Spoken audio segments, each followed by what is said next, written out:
안녕하세요. 현직 셰프로 일하고 있는 34살 여자입니다. TV 예능 프로나 홈쇼핑 같은데 나오는 다른 유명 셰프분들처럼 제 이름 걸고 레스토랑을 하고 있고 그런 건 아니에요. 하지만 저도 언젠간 제 이름을 내건 레스토랑을 오픈하는 게 꿈입니다.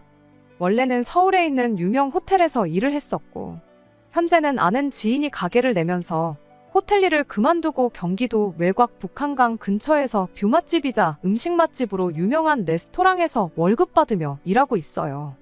34이라는 나이가 결혼하기에 이른 나이는 아니죠. 일에 정신이 팔려서 결혼이고 뭐고 제쳐두고 여태까지 열심히 살아왔어요. 그렇다고 제가 결혼의 뜻이 없는 건 아닙니다. 제 나이가 나이다 보니 명절 때만 되면 친척들이 결혼은 언제 할 거냐는 질문을 피해갈 수가 없는데 그게 그렇게 고역이 아닐 수가 없습니다.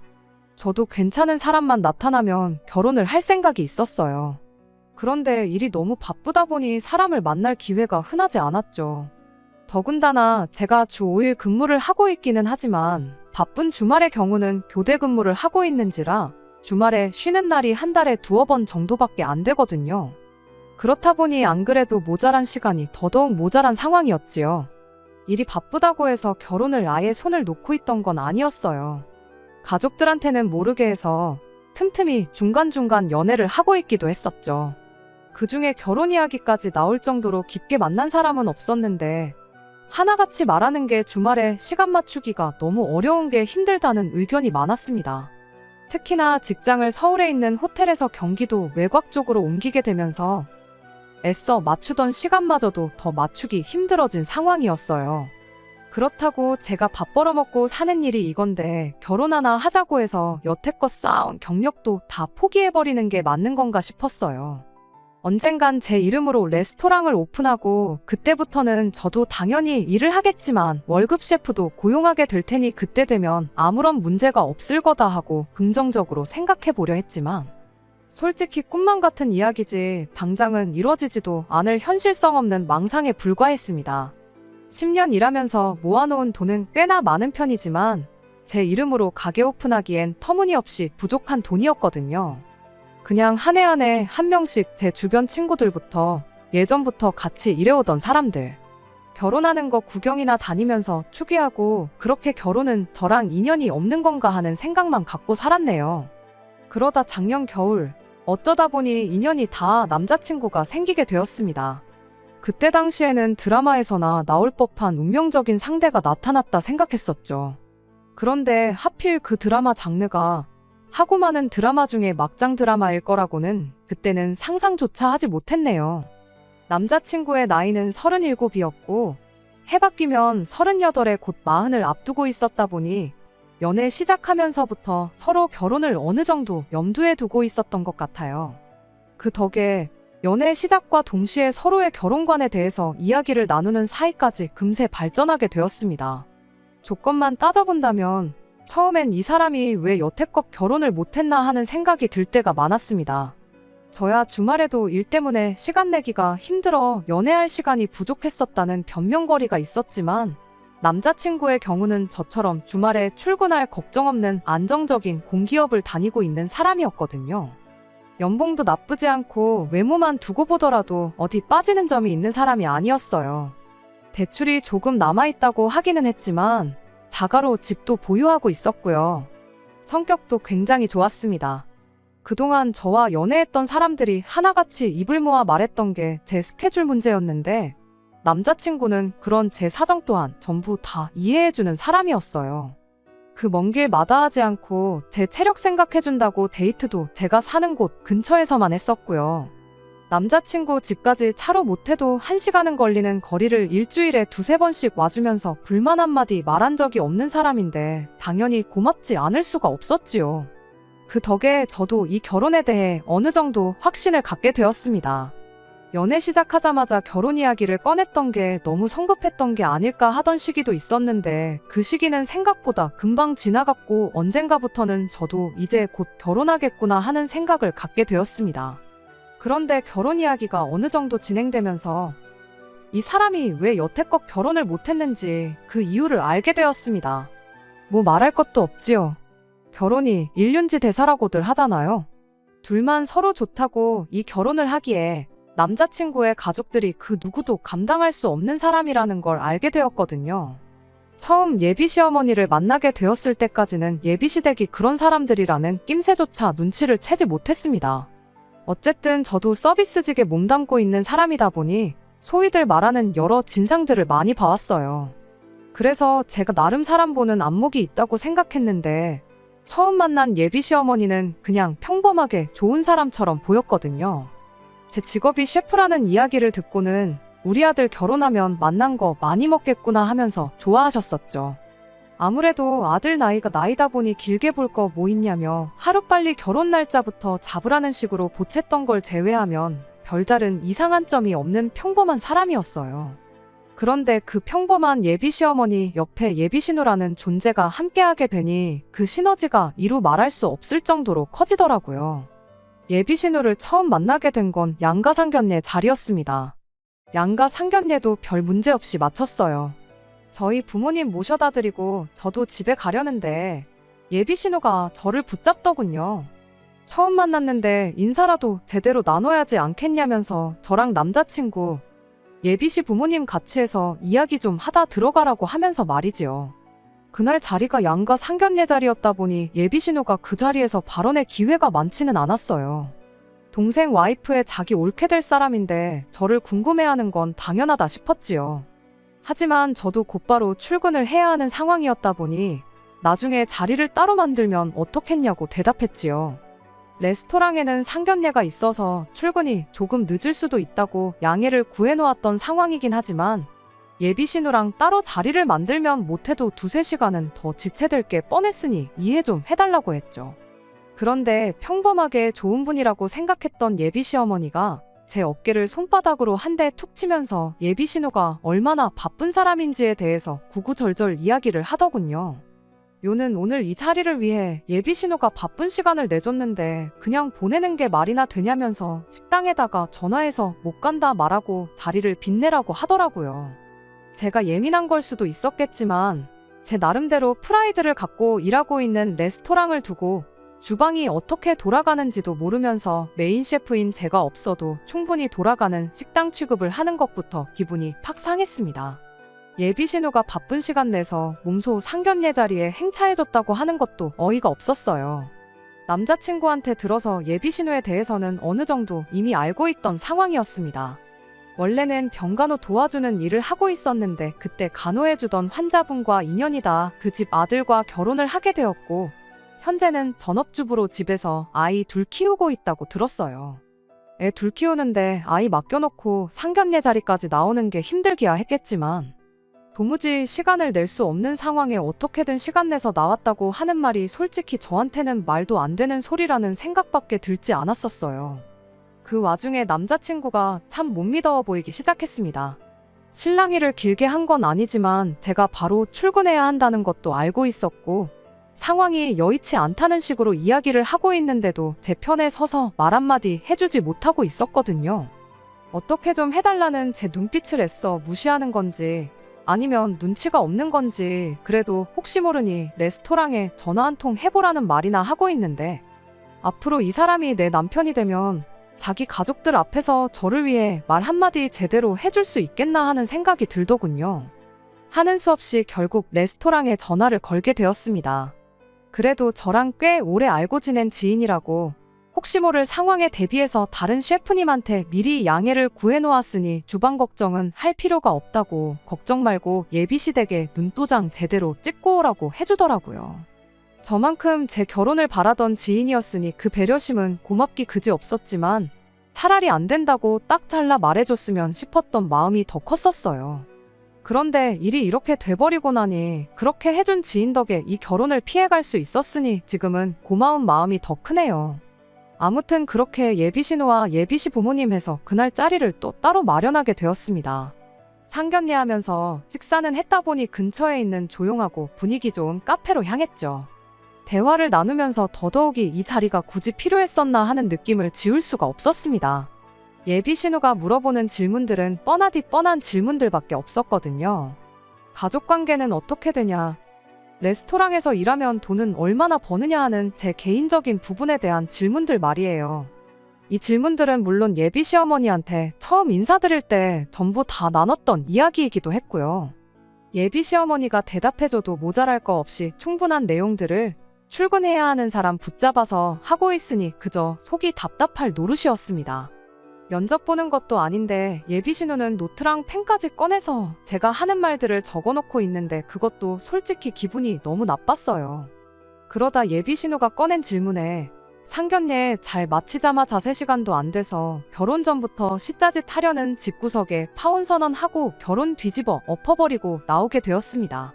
제 호구조사가 다 끝나고 나니 대화의 주제라고 할 만한 것도 없었습니다. 그때부터는 예비 시어머니하고 예비 신우가 둘이 잡담을 주고받는 게 더 많았고요. 지나가면서 저 들으라고 하는 건지 제 속을 긁으려고 일부러 꺼낸 이야기인지는 모르겠지만 예비 신우가 예비 시어머니한테 먼저 그래도 음식하는 애가 며느리로 들어오니까 명절 때 되면 엄마가 좀 편하겠다 이런 소리를 하더군요. 이미 시작부터 며느리이자 옳게 기선제압을 하려는 게 눈에 선했고 그 상황에 입 꾹 닫고 앉아서 커피나 홀짝이고 있는 남자친구가 원망스럽기까지 했어요. 한참 둘이서 제 속 긁는 잡담을 주고받다가 예비 신우가 갑자기 저한테 자신 있는 요리가 뭐냐고 물어보더라고요. 이때부터는 정말 제가 예비시 가족하고 대화를 나누려고 온 자리인가? 아니면 호텔 주방 면접을 보러 온 자리인가 싶을 정도로 제 요리 실력에 대해 구체적인 질문을 꺼내기 시작했어요. 호텔에서 일했던 경력이 있다 보니 한식, 양식, 중식 크게 장르에 구애받지 않고 웬만한 건 다 할 줄 안다고 대답했죠. 그 중에도 제일 자신 있는 건 양식이고 특히 파스타류에 자신이 있다 대답했어요. 지금 일하는 곳에서도 제 파스타가 가장 인기 메뉴이기도 했고요. 예비 신우는 저희 대답에 파스타는 조금 아닌 것 같다는 알 수 없는 대답을 하더니 그 질문에서 좀 더 구체적인 질문을 해대기 시작했습니다. 갈비찜 같은 건 할 줄 아느냐, 잡채 같은 건 할 줄 아느냐 하는 식으로 말이에요. 저는 그게 앞서 말한 명절에 예비 시어머니 편하겠다고 꺼냈던 이야기의 연장선인 줄 알았는데 그게 아니었습니다. 난데없이 예비 신우가 제 다음 주 스케줄을 물어보더니 그 주 토요일에는 되도록 시간을 비우라고 하더군요. 그 주 토요일은 제가 근무가 없는 날이긴 했지만 예감이 이상한 게 그 사실을 말해주면 안 되겠다는 생각이 퍼뜩 들어서 그날은 일이 바빠서 안 된다고 거절했습니다. 어이가 없는 건 애초부터 제 스케줄은 안중에도 없었다는 듯이 오늘도 안 된다고 했는데 되지 않았냐며 또 식당에 말해서 일을 빼고 시간을 비우라고 아예 명령을 하더라고요. 어차피 제 사정은 봐줄 생각 없어 보였고 그럼 왜 그러는지 이유라도 알자 싶어서 왜 토요일에 제 시간을 비우라 하느냐고 제가 먼저 물었습니다. 이유를 알고는 저도 얼이 빠져서 예비 신우랑 남자친구를 번갈아 가면서 쳐다봤네요. 그날이 예비 신우네 시아버지 생신이라고 했으니까요. 예비 신우네 시댁 생일 잔치에 따라가서 생일 축하 노래나 부르고 오라고 저를 부른 건 당연히 아니었지요. 갈비찜이며 잡채며 잔치 음식 말할 때부터 알아봤어야 했어요. 저보고 그날 생신상을 차리라고 꺼낸 이야기였으니 말이죠. 제가 예비 며느리가 아니라 이미 결혼해서 진짜 저 집구석에 며느리로 들어가 있던 상황이었어도 어린 반푼어치도 없는 소리였지요. 내 시아버지 생신상을 차리라고 해도 요즘 세상 돌아가는 분위기에 할까 말까인데 저한테는 남이나 마찬가지인 예비 신우의 시아버지 생신상을 차리라고 하고 있는 예비 신우를 보니까 지금 저 사람이 제정신인가. 아까 상견례 하면서 먹은 음식이 뭐 잘못돼서 어디 나사 하나 빠져가지고 저런 소리를 하고 있는 건가 하는 생각뿐이었습니다. 대답할 가치도 없는 질문이라서 대번에 제가 왜 그쪽 집안 생일상을 준비해야 되냐고 싫다고 거절했어요. 그랬더니 예비 신우가 우리 집에 점수 따고 싶은 생각이 없냐는 헛소리를 하는데 그때쯤부터는 진짜 저게 뭘 잘못 먹고 나왔구나 싶더라고요. 내가 그쪽 집에 점수를 왜 따야 하냐고 평생 얼굴 두세 번은 볼까 말까한 남이나 마찬가지인 사람들 아니냐고 했더니 그쪽 집구석 시어머니 생신상까지 제가 차려주면 1년에 최소 2번은 보지 않겠냐고 하길래 저도 남자친구 얼굴 봐서 여지껏 참고 있었는데 더는 참아야 할 이유가 없다는 생각이 들었고 할 말은 해야겠다는 생각뿐이었습니다. 지금 저랑 장난치는 거냐고 장난치는 거면 재미없으니까 그만하라고 했어요. 지금 그만하면 사과도 따로 안 받겠다고 했죠.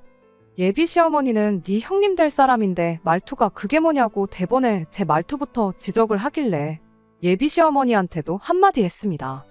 지적질을 할 거면 제 말투를 지적할 게 아니고 가당치도 않은 소리를 당연한 듯 말하는 예비 신우부터 지적하셔야 하는 게 맞지 않냐고요. 그리고 예비 신우한테 한마디 더 쏘아붙였습니다. 그쪽 시댁에 내가 만든 음식을 대접하고 싶으면 그렇게 하게 해주겠다고요. 다만 다른 손님들하고 똑같이 저희 레스토랑에 2주 전부터 예약해서 손님으로 와서 돈 내고 먹고 가라고 했어요. 그 방법 말고는 그쪽 시댁에서 내가 만든 음식 먹을 일은 없을 테니 꿈도 꾸지 말라고 했죠.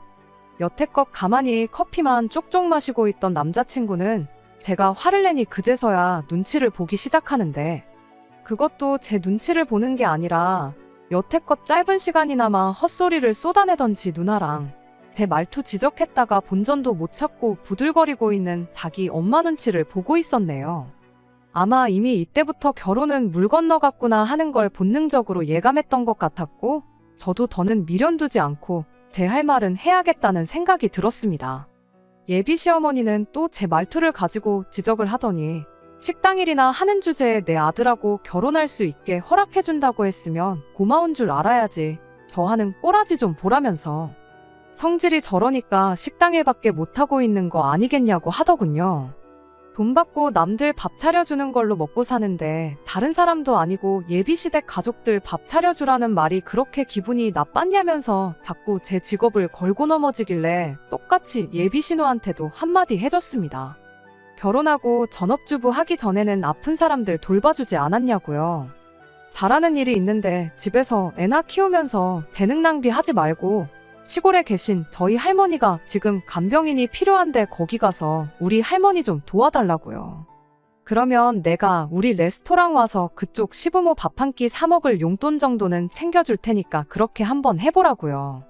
모르긴 몰라도 남 시켜서 차려낸 생신상보다 일해서 번 돈으로 사주는 파스타 한 접시가 예비신우 시부모가 보기엔 훨씬 더 감동적일 거고, 며느리 잘못 봤다고 생각하고 있다는 그 여론도 한 방에 뒤집어 버릴 수 있지 않겠냐고 전곡을 찔러버렸죠. 예비 신우가 그때부터 씩씩대기 시작하더니 눈에 눈물이 그렁그렁해서는 더 이상 말을 잇지 못하더라고요. 예비 시어머니가 대신 나서서 한마디 하려고 하는데 그것도 제가 멈춰 세워서는 그만하시라고 했어요. 더 해봐야 예비 신우만 더 비참하게 만드는 거 아니겠냐고요. 그동안 식당이라는 천한 며느리 보게 될까봐 알게 모르게 소가리를 하셨나 본데 축하드린다고. 오늘 일로 저 같은 며느리 볼 일은 없게 되었으니 앞으로 신운의 시댁 생신상도 척척 차려내고 시댁 말이라면 죽는 신용도 하는 그런 사람 찾아서 아드님 결혼시키라고 했습니다. 그런 사람 찾을 수 있기는 있겠냐고, 그래도 혹시 모르니 한번 열심히 노력해보라고 말하고 저는 자리에서 일어났습니다. 그제서야 저도 제정신이 들고 주변 환경이 눈에 들어오기 시작했는데 얼마나 소란스러웠던 건지 카페 안에 온 손님들이 저희 쪽을 쳐다보고 있었어요. 제가 밖으로 걸어 나오는데 몇몇 분들이 정말 잘했다는 표정으로 저한테 엄지를 척하고 내밀어 주시고 그랬는데 솔직히 자랑스러웠다기보단 쪽팔린 게 더 컸고, 그렇다 보니 평소보다 훨씬 더 빠른 걸음으로 도망치듯 카페를 뛰쳐나오게 되었습니다. 카페에서 저만치 멀어지고 나니 저 멀리서 남자친구가 저를 쫓아 뛰어오고 있더라고요. 더 볼 일 없으니까 오지 말라고 멀찌감치서 소리를 질러댔는데도 기어이 제 옆까지 오더라고요. 자기 가족들을 대신해서 저한테 사과하는 것까지는 바라지도 않았는데 갈 길 가던 저를 불러세워서 한다는 소리가 이대로 가면 어떡하냐는 겁니다. 이대로 가면 파혼이라고. 분위기가 좀 과열된 것 같은데 잠깐 추스리고 저녁 식사라도 같이 하면서 풀어보자고 하는데 그 상황에서 예비신우랑 예비시어머니한테만 한마디 했지 이 자식한테도 중요한 말 한마디 해준다는 걸 까먹고 그냥 나왔다는 게 생각이 나더라고요. 그래서 너도 그 나이 먹고 그랬으면 정신 똑바로 차리라고 했네요. 그 와중에 오빠한테 너가 뭐냐고 지적을 하길래 진짜 오늘 너네 누나랑 자리를 가졌던 게 천만 다행인 것 같다고. 어영부영 그냥 넘어갔다가 혹시나 결혼이라도 했으면 빼도 박도 못했을 텐데 완전 조상신이 도운 느낌이라고 해줬죠. 연애 초반에는 왜 너 같은 사람이 아직도 결혼을 안 했나 싶었는데 이제 보니 알겠다고, 안 한 게 아니라 못한 거 아니냐고 전곡을 찔러줬습니다. 보나마나 그 나이 먹고 결혼하겠다고 집에 데려온 상대가 내가 처음은 아닐 테고 다 너네 누나랑 어머니 겪어보고 도망친 거 아니냐고 물었는데 아무 대답도 못하는 게 제가 말한 게 틀린 말은 아니었나 보더라고요. 그래도 그간 만난 정이 있으니 악담뿐만 아니라 제대로 충고 한마디도 해줬습니다. 저 두 사람 어떻게 못하면 평생 결혼은 못하는 거라고 생각하면 된다고, 그러니 너부터 바뀌라고요. 그리고 행여나 이제 자기가 바뀔 테니까 저랑 잘해보자는 말은 하지 말라고 했어요. 솔직히 따라오면 저도 다시 생각해봐야겠다 하는 마음이 아예 없었던 건 아니에요. 그런데 제 말 듣고 제자리에 가만 서서 고개만 푹 숙이고 있는 걸 보니 저 자식 저거 평생 저렇게 가족들 눈치만 보면서 결혼도 못하고 살겠구나 싶은 생각이 들더라고요. 그 꼴을 보고 집에 왔더니 결혼 문턱까지 갔다가 파혼하게 된 게 하나도 아쉽지가 않고 제 속이 다 후련했습니다. 내년 초에는 결혼하겠구나 하던 제 개인적인 소망은 이루어지지 않게 되었지만 결혼이 뭐라고 저를 결혼 전부터 종부리듯 대접해주는 집에 제 발로 자처해서 며느리가 되겠다고 들어가겠어요? 한동안은 그냥 하던 대로 일에나 열중하고 지내야겠어요. 예비 시어머니도 한때는 며느리였을 테고 예비 신우 또한 지금 한 집의 며느리일 텐데 왜 똑같은 입장이 되는 저를 부려먹지 못해 저렇게 안달이었는지는 솔직히 아직도 의문이네요. 끝까지 들어주셔서 감사합니다. 오늘의 사연은 여기까지입니다. 구독과 좋아요, 알람 설정 부탁드리고 더 좋은 사연으로 다시 찾아뵙겠습니다. 감사합니다.